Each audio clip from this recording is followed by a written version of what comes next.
Hello and welcome to the Gallant Goblin. I'm Theo, and today we're looking at the companion starter sets for the Guildmaster's Guide to Ravnica Icons of the Realms campaign setting. These are pre-painted miniatures that come in set collections. You have Companion Set 1 and Companion Set 2. Each of these packs contains 5 figures that you can use in your game. They're meant to be PCs for your players, but you could also use them as NPCs. These are pre-painted miniatures for your campaign. They are representative of the guilds that you can play as characters in your campaign. Each figure is supposed to represent a different guild. They aren't labeled with the guild name, so you kind of have to use some deduction to figure out which guild they're supposed to belong to. But a lot of them have the emblems on them, or they're very clear about which guild they're supposed to belong to. One thing that I wanted to do a little differently in this video is that most of my videos are for the DM to look at to plan their campaign and to find out what stories they can tell within their campaign. I think that you can also show this video to your players. This will help them decide which guild maybe they want to belong to as players, what race they want to play, what stories they can tell within their own character in your campaign. So we're going to look at each of these individual minis, and while we do, we're going to talk about the guild they belong to and what sort of stories that character may tell. So let's take a closer look and see what we think. The Boros Legion is an independent army led by angels and devoted to establishing peace and justice. This Minotaur Fighter belongs to the Boros Legion, and the guild's emblem is on his uniform. You could play as a true believer in the Boros mission, a Cynic who joined to continue your family's long history of service, or just someone lured by the lofty promises of a talented recruiter. Boros Guild members can requisition simple equipment for temporary use and access any Boros garrison for healing and rest. You get a salary of 1 gold piece a week, but you must obey the orders of your superiors. You may act independently only if you've earned their trust or are willing to face the consequences of insubordination. As a member of the Boros Legion, you may be ordered to contain a Rakdos performance that has gone horribly out of control, defend against incursions made by the Gruul clans who are seeking to destroy civilization, or just quell the occasional uprising by the unwashed guildless masses. Perhaps you've been sent on a more investigative mission, such as tracking shipments of rotten food from the Golgari swarm, or rooting out Dimir spies in the Boros leadership. The very first Magic the Gathering plot set in Ravnica featured a human Boros officer named Agros Kos. He very much fit the stereotype of the hard-nosed cop, complete with a drinking problem and a distaste for rookies. Minotaurs as a 5th edition playable race were added in the Guildmaster's Guide to Ravnica. With a bonus to strength and constitution and horns as natural weapons, Minotaurs make fine warriors on the battlefield and are a natural fit for the Boros Legion. They closely resemble Klingons in their devotion to honor, fierce loyalty, dedication to their bloodline, and their imposing presence on the battlefield. More chaotic-aligned Minotaurs may choose to join the Rakdos or Gruul clans. In other D&D settings, the origin of the Minotaur race is tied to the demon lord Baphomet. Members of the Golgari swarm consider themselves just one small part of a huge living organism, part of a never-ending cycle of life, death, rot, and rebirth. Members of the Golgari have no fear of death, as it's just another part of nature's ongoing cycle. The values of the Golgari closely align with those of the elves of Ravnica: nature, growth, harmony, and stability, making the swarm a natural home for elves seeking a guild to join. Golgari Swarm Guild members know of hidden underground passageways in the city and can guide their party through them to avoid any unwanted attention on the surface. These subterranean tunnels are far from safe, however, so while you may avoid certain dangers on the surface, you're very likely to have an eventful trip underground. The swarm relies on its members to advance the greater good. They may send you into forgotten parts of the Undercity to recover lost treasures or powerful artifacts. As you gain renown in the guild, you may be invited to join the Akron, a Golgari cult of mercenaries operating out of the Undercity. With them, you may be assigned tasks concerning thievery, assassination, or the protection of important guild members, such as Guildmaster Gerard's chancellors.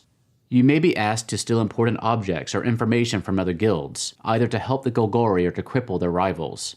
You may be tasked with assassinating outspoken opponents of the Golgari, such as overzealous Boros captains leading raids close to Golgari territory. The Izzet are the mad scientists of Ravnica, tinkering in their labs until the inevitable explosion signals catastrophic failure or catastrophic success. Members of the Izzet League may begin as mere research attendants or apprentices, but eventually they'll work themselves up to become skilled mages, alchemists, lab supervisors, or even flamethrower-wielding Scorchbringers defending the labs in the most destructive way possible. Typical Izzet Guild members are obsessive, brilliant, inspired agents of chaos. It's important to point out that while much of the Izzet's work involves mad inventions and massive destruction, they're also responsible for the general infrastructure of Ravnica. As a member of the League, you will have a basic knowledge of the buildings of Ravnica, and you have access to most of the blueprints of the structures in the city. These blueprints may provide you with knowledge of entry points, structural weaknesses, or even secret rooms.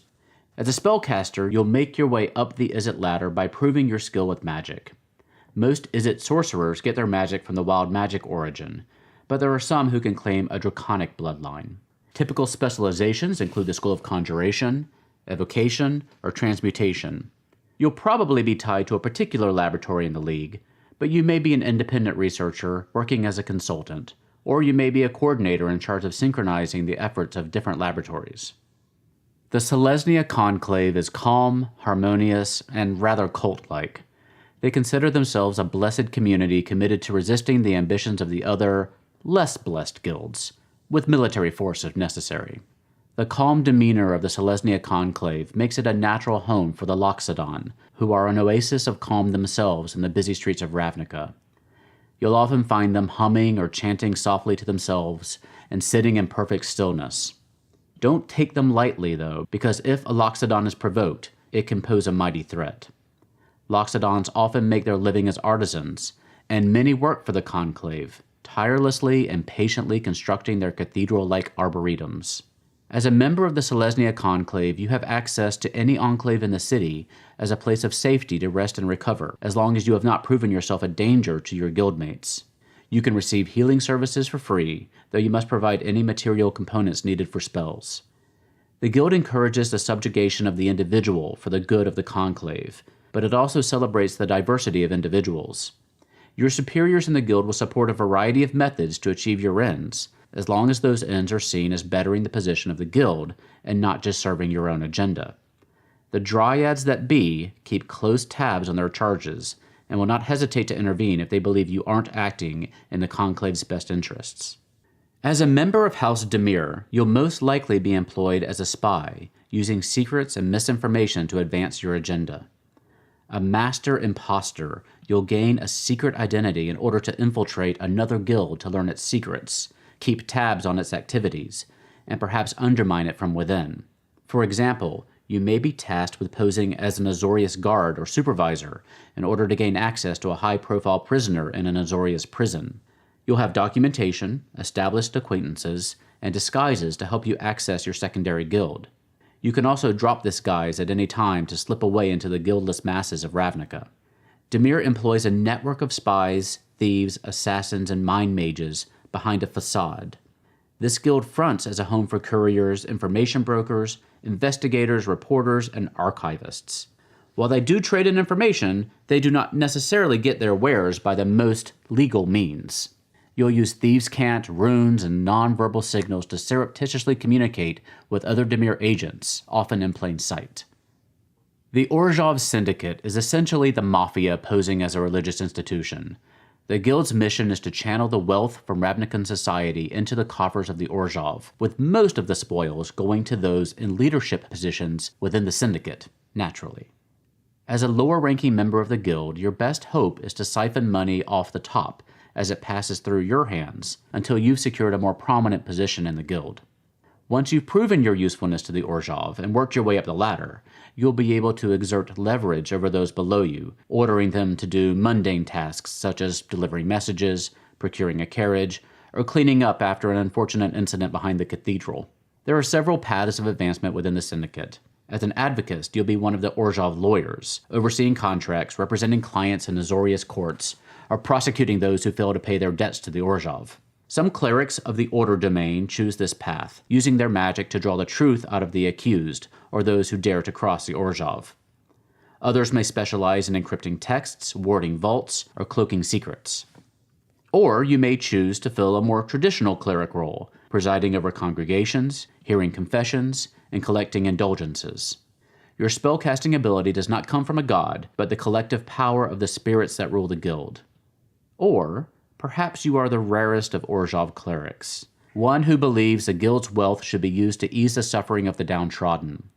This may put you in conflict with the powers internal to the guild, which is not a safe place to be. Rakdos is a demonic cult known for their bloody, kinetic bacchanals. Guild members have a flair for the dramatic, to put it lightly. They love the spotlight and want to always be the center of attention. They're masters of their craft, whether that be trapeze, dancing, fire-eating, or sword juggling. Inspired by the screams of the crowd, their performance is never enough until the mayhem and terror have spilled onto the streets. Members of the cult of Rakdos want nothing more than to please their master, the 30-foot-tall demon Rakdos. Rakdos is the embodiment of hedonism, delighting in violence and chaos. He's a tough audience, though. Should he find your performance lacking, he may make an early curtain call with his enormous burning scythe. People will recognize you as a member of the cult of Rakdos, and they're careful not to draw your ire or attention. They'll let you get away with petty crimes, as long as you aren't witnessed by any legal authorities. A little minor thievery or vandalism will be overlooked, for fear that you'll cause even more trouble if confronted. The biggest threats to the Rakdos are the Azorius Senate and the Boros Legion, both overly concerned with order, justice, and conformity. This, of course, makes them ripe for ridicule, harassment, and the occasional assassination.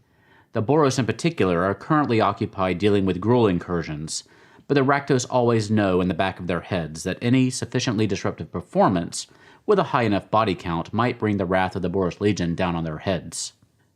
Rakdos performers are spellcasters with spectacular flair, using expressive and often dangerous arcane tricks. Spellcasters may be bards of the College of Valor, warlocks of the Fiend, that Fiend being the demon lord Rakdos, or possibly wizards of wild magic, marked by Rakdos at an early age. While the world of Ravnica is a sprawling metropolis, wild, uncivilized areas still exist. Abandoned neighborhoods, overgrown parks, crumbling condemned buildings, these all make up the Rubble Belt, which adjoins the 10th District. The Rubble Belt is home to the Gruul clans, a savage society that clings to what they call the old ways. They are often filled with a primal rage and a disdain for those who seem to get all the benefits of civilization. Goblins are creatures of raw impulses and are often members of guilds that value that quality, such as the Rakdos, the Izzet, or the Gruul clans. Some may even find a way to channel their impulses with discipline and join the Boros Legion, though let's be honest, half the draw is the shiny weapons and armor available to members of the Boros. Many goblins are guildless and make their way as members of street gangs. As a member of the Gruul clans, you are intimately familiar with the areas of the city that most people shun. You can find a suitable place for you and your allies to hide or rest in ruined areas of the city. Most members of the Gruul clans have a simple goal: fight, unleash your rage, flatten buildings and defeat those who stand in your way, destroy. You may or may not be brave, but you are Gruul. Members will frequently be summoned to participate in a raid their clan is launching against the city, or against a group of its defenders. The clan leader may also send you on a special mission. You might join a small group of Gruul warriors on a dangerous charge deep into the settled streets to plunder a certain location, retrieve an item stolen from your clan, or assault a Boros garrison. Sometimes your objective might be more esoteric. With prophecies of the return of Ilharg, the Raze-Boar, spreading like wildfire among the Gruul druids, you might be asked to carry out some task that the druids believe will speed his coming. Such a task might involve collecting a sacred relic, held in an Orzhov vault, or collecting sacrifices for a grand ceremony in the Raze-Boar's honor. With Gruul clans smashing down the gates and Rakdos performances causing chaos in the streets, the only thing protecting Ravnica from complete destruction is its foundation of law and order as embodied in the Azorius Senate. As a member of the Senate, you enact and enforce the laws that make Ravnican society function smoothly and safely. You'll have authority to enforce the laws on the street, which will inspire a certain amount of respect and fear as you interact with the citizens of Ravnica. People will likely mind their manners in your presence and try to avoid your direct attention. They'll assume you have a right to be wherever you are. All it takes to gain an audience with most anyone you want to talk to is a flash of your Azorius insignia. Keep in mind that if you abuse these powers, you will draw the ire of your superiors, who will not hesitate to strip you of your position. You may be tasked with cracking down on the Gruul clans through the use of creatively written laws, outlawing their presence in as many public places as possible. You may get revenge on Rakdos performers who ridicule you on the street by banning outdoor performances in their territory. When other guilds grow too big for their britches, it's the Azorius Senate who is in charge of making sure they do not upset the balance of power within Ravnican society. Armed with precognitive mages, unbending paladins, and street-level enforcers, it's the Azorius Senate that keeps Ravnica from slipping into chaos. The Simic Combine sees science as the means of bringing nature and civilization into harmony, shaping life to match its environment, and shaping the environment to match the life that it contains. To keep pace with the ever-advancing civilization, nature needs some assistance. This assistance mostly comes in the form of biomancers and terraformers. In this process, if the Simic Combine happens to create super soldiers or horrific mutant creatures that can bolster its defenses, well, so much the better. The Vedalken are a race introduced in the Guildmaster's Guide to Ravnica. They believe that nothing is perfect and every imperfection is an opportunity for improvement. Progress is an endless march towards a state of perfection that can never be reached. While they may feel all the same emotions as the other races, they are skilled in not overtly displaying what they feel. Cool rationality guides their actions. Their curious intellects and rational minds incline Vedalken towards membership in the Simic Combine. As a member of the Combine, when you attempt to learn or recall a magical or scientific fact, if you don't know that information outright, you know where and from whom you can obtain it. Usually this information comes from a Simic laboratory, or sometimes from an Izzet facility, or a library, or a university. As a scientist within the Combine, you are tasked with magically manipulating the forces of life and nature to shift the world towards the Guild's utopian ideal. Most Simic wizards specialize in the school of transmutation, using their magic to alter living creatures or alter the natural environment. You may also choose to be a deep sage, living an ascetic, contemplative life. You would devote yourself to meditating on the philosophical principles of the Holdfast and the Upwelling, a pair of complementary ideas that describe the Simic approach to nature and the city. Deep sages inscribe short philosophical riddles, bordering on paradoxes, into shells, exoskeletons, and stones, and Simic guild members reflect on these sayings to advance their understanding of the Combine's role in the world. Deep Sage wizards typically specialize in the school of conjuration, and Deep Sage monks follow the way of the four elements, focusing on air and water over the other two elements. So that's what's inside the companion sets. Only a couple of other things to note. The packaging for set 1 actually has a misprint on the back. It says that there's a human cleric included, but actually it is the human rogue here. There's no cleric in set 1. Otherwise, these figures are very nice, nicely detailed, nicely painted. You can probably use most of them for any campaign setting, even if you're not interested in playing Ravnica. The Minotaur is certainly able to be played in a Sword Coast campaign. Also, he looks rather like a Dragonborn if you want to use him for that. You would have to come up with a little bit of an explanation for the Loxodon or the Vedalken, but I trust that you can come up with something. Otherwise, if you are playing a Ravnica campaign, this is a great way to set up a party for your players, especially if you're going to do the cross-guild representation of parties rather than having everyone play as members of the Izzet League or the Boros Legion or something.